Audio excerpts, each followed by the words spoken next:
Həyatın sürətli axınında daxili sakitliyi, yəni aramlığı tapmaq və onu qorumaq həm zehni, həm də mənəvi bir təcrübədir.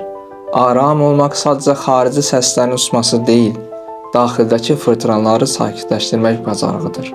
İslam mənəviyyatında daxili sakitliyin, yəni aramlığın adı itminan, qəlbin rahatlığıdır. Həyatda bizə ən çox narahat edən amillərdən biri hər şeyi idarə etmək istəyimizdir. Stoik fəlsəfədə də qeyd edildiyi kimi, hadisələri iki yerə bölmək olar. 1. Nəzarət edə bildiklərimiz, öz düşüncələrimiz, reaksiyalarımız və addımlarımız. 2. Nəzarət edə bilmədiklərimiz, başqalarının rəyi, keçmiş, gələcək və gözlənilməz hadisələr. Diqqətinizi yalnız dəyişdirə biləcəyiniz şeylərə yönəldin və nəzarətinizdən kənarda olan hadisələri olduğu kimi qəbul etməyi öyrənin. Sən yalnız səyindən məsulsan, nəticədən yox.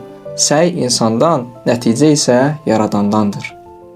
Nəzarət istəyi insanda daxili bir zindan yaradır.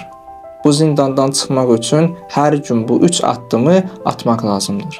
1. Səhhətlərini tanı. Səhər oyandığında qarşında duran işlərə bax və soruş. Bunun hansı hissəsi birbaşa mənim əlimdədir?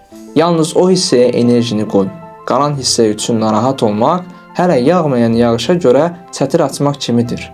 İmam Əli buyurur, sabahın dərdini bugün özün üçün yük eləmə. 2.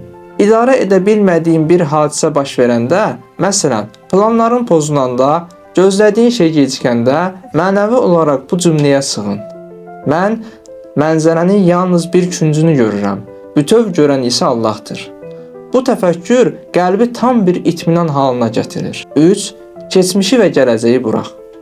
Keçmiş artıq yoxdur, o Allaha əmanətdir. Gələcək isə hələ gəlməyib, o qeybdir. Sənin daxili sakitliyini qura biləcəyin yeganə material bu andır. İnsanın hər şeyi idarə etmək iddiasından əl çəkməsi onun acizliyi deyil. Əksinə, daxili gücün ən pik nöqtəsidir. Yükü əsl sahibinə təslim edəndə daxildəki o fırtınalar yerini sakit bir dənizə verir.